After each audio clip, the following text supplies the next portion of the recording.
और हमारे देश के जो रक्षक है वही भक्षक बन गए हैं। मैं ये पूछना चाहता हूँ दिल्ली सरकार से कि उस दिल्ली पुलिस कांस्टेबल के घर पे बुलडोजर कब चल रहा है? आम इंसान मेहनत से कमाई कर रहा है और उसको जीने नहीं दिया जा रहा। जो लॉ एंड ऑर्डर डेमोक्रेसी में होना चाहिए उसका कहीं ना कहीं ये बहुत बड़ा नुकसान होने जा रहा है। ये सिर्फ और सिर्फ एक व्यक्ति की बात नहीं है, ये लॉ एंड ऑर्डर की बात है सबसे पहले रूप में देखा जाए। यूपी के राज्य में ऐसा बुरा हाल हो चुका है कि रक्षक ही हमारे धर्म जाति और गांव देश पूछ के हमें गोली मार दे रहे हैं। मतलब क्या ही सुरक्षा, जब कंडीशन में तो मैं भी सुरक्षित नहीं, आप भी सुरक्षित नहीं, और दिल्ली में बसने वाले अन्य कई राज्यों के, राजस्थान, हरियाणा, उत्तर प्रदेश, बिहार, उत्तराखंड, कोई सुरक्षित नहीं है। फिर तो राजनीति ही नफरत की करती है बीजेपी, धर्म के नाम पे, जात के नाम पे, तो ऐसा ही होगा ना।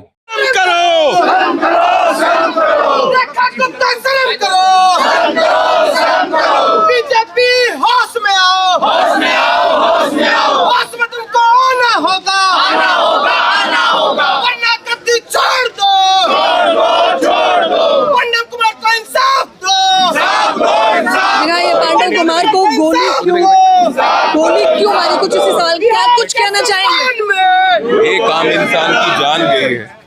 वो गिग वर्कर था, डिलीवरी बॉय था, और एक छोटी सी बात पर उसकी जान गई, उसको गोली चला दी। ये बताती है कि ये सरकार, ये प्रशासन का क्या रवैया है। ये वैल्यू रह चुकी है एक आम इंसान की, एक गरीब आदमी की जान की हमारे देश में। एक तरफ अडानी के लिए पूरे द्वीप दिए जा रहे हैं, करोड़ों सैकड़ों पेड़ उसके लिए काटे जा रहे हैं, और एक तरफ एक आम इंसान मेहनत से कमाई कर रहा है और उसको जीने नहीं दिया जा रहा। ये कैसा प्रशासन है? 3 डिमांड्स है हमारी। पहली, वो एक अकेला बच्चा था जो पूरे परिवार के जो था उसके ऊपर डिपेंडेंट था। उस बच्चे के जो इस दुनिया में नहीं रहा, उसके परिवार में किसी एक को सरकारी नौकरी मिलनी चाहिए। दूसरा, कम से कम उस परिवार को 1 करोड़ की कंपनसेशन मिलनी चाहिए, और ऐसा पहले बहुत बार हुआ है, तो ये कोई नई बात नहीं है कि अगर ये दे देंगे तो इनको देना चाहिए। तीसरी बात जो सबसे इम्पोर्टेंट है, जुडिशियल इंक्वायरी होनी चाहिए ताकि कोई गलत इस इंक्वायरी में ना हो, और जो दोषी है और जो कानून के मुताबिक जो सज़ा बनती है वो अपराधी को मिलनी चाहिए। अच्छा, लेकिन इस घटना में मुख्यतः हमने देखा कि सांसद मनोज तिवारी भी गए और पूरी हमदर्दी भी जता रहे हैं, कह रहे मुआवजा भी दिलवाएंगे, न्याय भी दिलवाएंगे, पूरा आश्वासन दे रहे हैं। देखिए, आश्वासन दे रहे हैं, लेकिन एक करना ज़रूरी है। सिर्फ एक फ़ोटो खिंचा कर आगे और करें नहीं तो फिर वो गलत है। क्योंकि आज सरकार कांग्रेस पार्टी की नहीं है, बीजेपी की है, और उनके साइन से, एक साइन से जो 3 मांगे हैं, तीनों पूरी हो सकती हैं। हमें संघर्ष करना पड़ेगा सड़कों में, क्योंकि हम अपोजिशन में हैं। उनके एक सिग्नेचर से ऐसा होगा तो वो साइन उनको कर देना चाहिए अगर सच में उनको फिक्र है। अच्छा, ये पहला मामला नहीं है उदय जी, इससे पहले भी हम लगातार देख रहे हैं कि किस प्रकार से यूपी बिहारियों को टारगेट किया जा रहा है, और मुख्यतः किसी की जाति को लेकर टारगेट किया जा रहा है या तो समुदाय को लेकर। कैसे देखते हैं इस माहौल को जो अब अमृतकाल में, आज़ादी के अमृतकाल में बनाया जा रहा है? तो जब बीज ही बबूल के पेड़ का लगाया तो उसमें आम कहाँ से होंगे? जब राजनीति ही नफरत की करती है बीजेपी, धर्म के नाम पे, जात के नाम पे, तो ऐसा ही होगा ना। कभी उसने संविधान के लिए, संविधान के जो हमें सिखाते हैं, जो ताकतें थे, उसकी राजनीति की होती, तो आज लोग ऐसे कभी हिम्मत नहीं करते। जब बीजेपी का कोर ही ऐसा है कि लड़ाना, एक दूसरे को नफरत फैलानी है, तो ये उसी के फल है जो मिल रहा है पूरे देश को। बताइए, सीएम रेखा गुप्ता से मुलाकात का इंतजार परिवार से मैंने खुद बातचीत करी, वो कर रहा है, लेकिन वहां से तो आश्वासन तक की उम्मीद नहीं लग रही है। नहीं, वो तो सिर्फ ये बता रहे थे, ये उनके रिश्तेदार हैं, ये वहाँ थे, कि सिर्फ 4-5 बातें की और कुछ सलाहें देकर चले गए। तो कुछ एडवाइस करने आए थे तो फ़ोन पे ही करते थे। आपका, जिस तरह से मैंने कहा, बीजेपी के ये नेता अभी उस पोजीशन में है, उनके एक साइन से जो 3 डिमांड्स हैं इनकी, तीनों पूरी हो सकती हैं। कंपनसेशन भी, जुडिशियल इंक्वायरी भी, और एक नौकरी भी इनके परिवार वालों को सरकारी मिल सकती है। सिर्फ बीजेपी वाले नेताओं को इतना संघर्ष करना है कि एक साइन करना है। उनके हाथ में, अगर उनकी नीयत साफ है तो साइन करो, नहीं तो धोखा देना तो देते जाओ। तो आप कह रहे हैं सिर्फ साइन से सब कुछ बदल जाएगा, बावजूद इसके सत्ता पक्ष राजनीति कर रहा है? वही तो, जो गवर्नमेंट ऑफिशियल्स हैं, जो चीफ मिनिस्टर हैं, उनका साइन ही तो चाहिए ना। उनका साइन अगर एक ब्लैक एंड वाइट पेपर में हो गया कि इस बच्चे को, जो परिवार से है, उसको सरकारी नौकरी दे रहे हैं, तो एक साइन का ही संघर्ष है ना।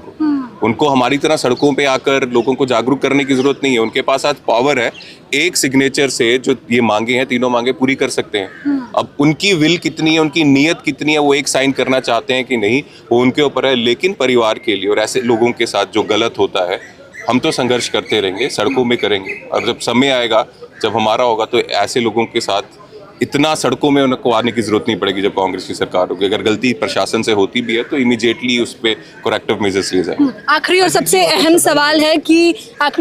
सवाल है मेरा आपसे, कि जब रक्षक ही इस प्रकार से भक्षक बन जाते हैं तो उम्मीद फिर किससे की जाए? ऑफ कोर्स ये सबसे बड़ा सवाल है और इसी के लिए तो हम भी संघर्ष कर रहे हैं। ये परिवार आज इन्होंने बच्चा खोया है, अपने परिवार का बच्चा खोया है, कितना दुख होगा और कितने मजबूर होंगे कि ये आज हमारे साथ सड़कों में प्रोटेस्ट कर रहे हैं। इससे बड़ी मजबूरी और इससे बहुत ज़्यादा बुरी बात क्या हो सकती है कि हमारे देश में लोगों के साथ ऐसा हो रहा है और इंसाफ उनको नहीं मिल रहा। और इस घड़ी में जब परिवार को एक साथ रहना चाहिए, उनको दूसरों को, उस परिवार को हिम्मत देनी चाहिए, वो परिवार सड़कों में संघर्ष कर रहा है ताकि उनको इंसाफ मिले। तो इससे बुरा काल और क्या होगा?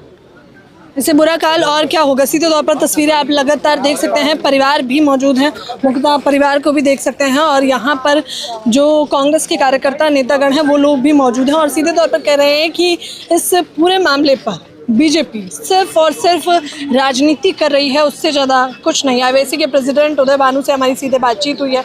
जो पोस्टर बैनर लेकर लोग आए हुए हैं, हम उनसे भी बातचीत करने का प्रयास करेंगे। यहाँ पर आप देख सकते हैं कि किस प्रकार से महिलाओं ने भी हाथों में मशाल ले रखी दिखाई कैमरामैन, किस प्रकार से पांडव कुमार के लिए कैंडल जलाई जा रही है। क्या कुछ कहना चाहेंगे? क्या डिलीवरी बॉय की जिंदगी इतनी सस्ती? कैमरामैन मैं चाहूंगी कि आप इनके पोस्टर पे जरा जूम इन करके दिखाइए, क्या कहेंगे? मैडम, ये एक जो गिग वर्कर था और सबसे बड़ी बात है कि आज के समय में रक्षक ही भक्षक बन जाए तो हम किससे न्याय और किससे उम्मीद करेंगे कोई हमारी सुरक्षा कर सकेगा? आज के टाइम पे बीजेपी के राज में ऐसा बुरा हाल हो चुका है कि रक्षक ही हमारे धर्म, जाति और गांव देश पूछ के हमें गोली मार दे रहे हैं। मतलब क्या ही सुरक्षा? जब यहाँ पे लोग कहते थे कि महिला सुरक्षा नहीं, जब यहाँ पे जेंसी सुरक्षा नहीं है और जो कि एक गिग वर्कर ही सुरक्षित नहीं है तो हम लेडीज़ों के कहाँ दूर दूर तक बात कर सकते हैं? एक बिहारी होना मतलब इतनी नफरत, बल्कि हर 10वां व्यक्ति, हर 10वां अधिकारी बिहार से आता है, बावजूद उसके। मैडम, दिल्ली में 50 से 60% पूर्वांचली लोग रहते हैं, बिहार और यूपी के। उन्होंने दिल्ली को सजाने का कार्य करा है, पर उनको रिटर्न में क्या मिला है? दिल्ली पुलिस की गोलियां। यही रिटर्न गिफ्ट है दिल्ली की सरकार का।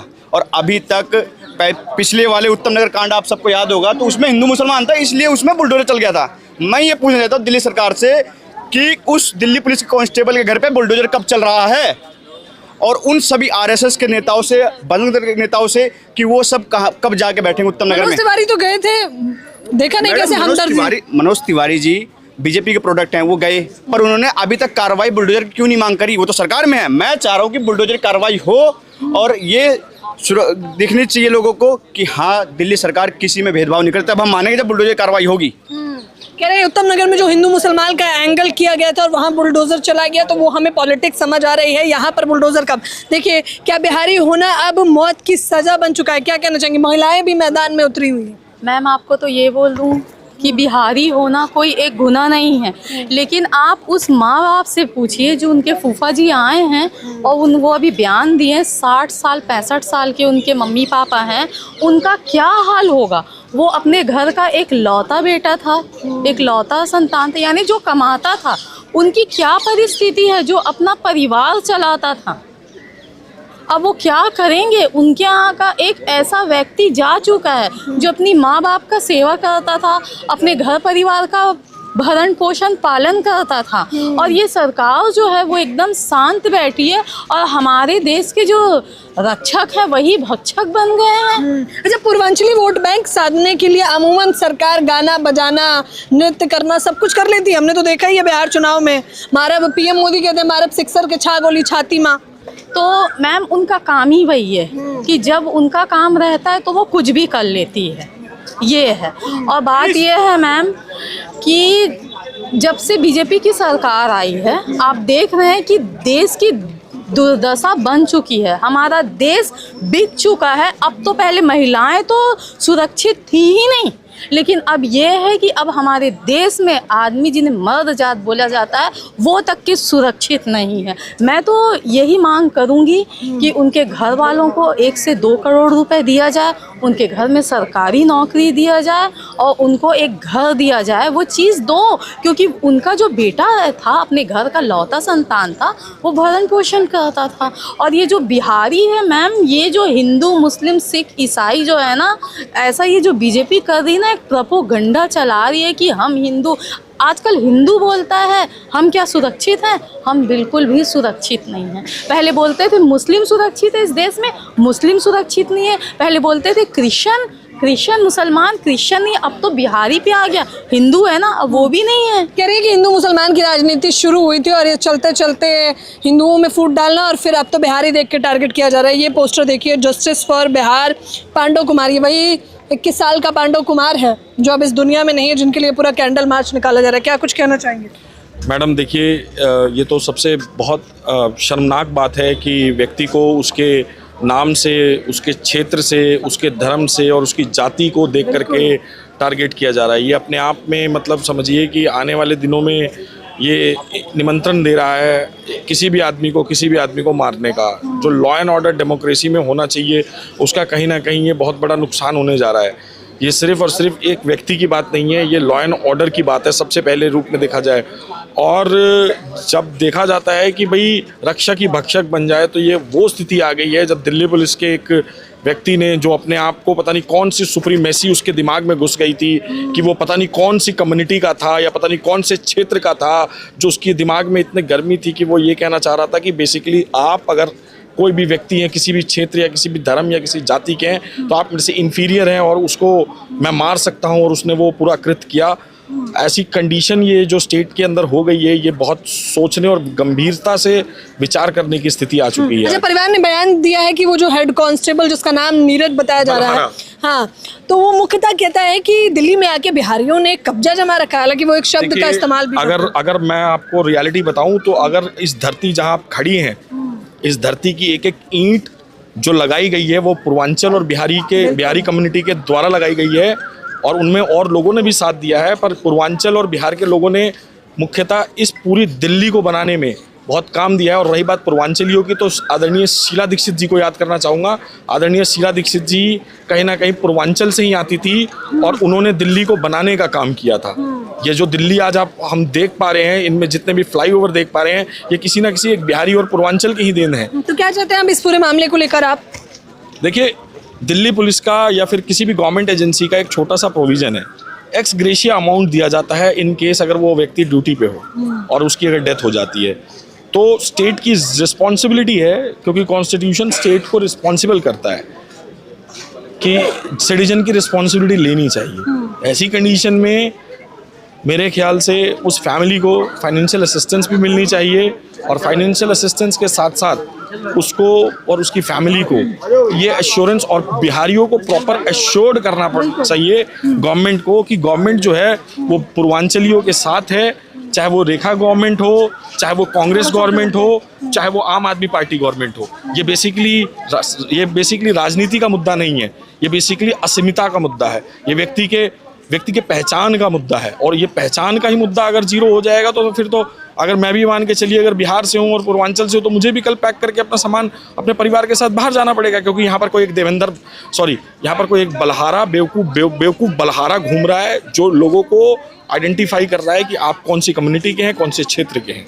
तो इस कंडीशन में तो मैं भी सुरक्षित नहीं, आप भी सुरक्षित नहीं, और दिल्ली में बसने वाले अन्य कई राज्यों के, राजस्थान, हरियाणा, उत्तर प्रदेश, बिहार, उत्तराखंड, कोई सुरक्षित नहीं है फिर तो। कह रहे सीधा प्रहार किसी पर नहीं बल्कि पहचान पर प्रहार कर दिया गया है, और पहचान पर जब प्रहार किया जाता है तो मुख्यतः इस पर सवाल होना लाजमी है। आप सीधे तौर पर तस्वीरें देख सकते हैं, ग्राउंड जीरो की वो तस्वीर जो हम आपको लगातार दिखाने का प्रयास कर रहे हैं।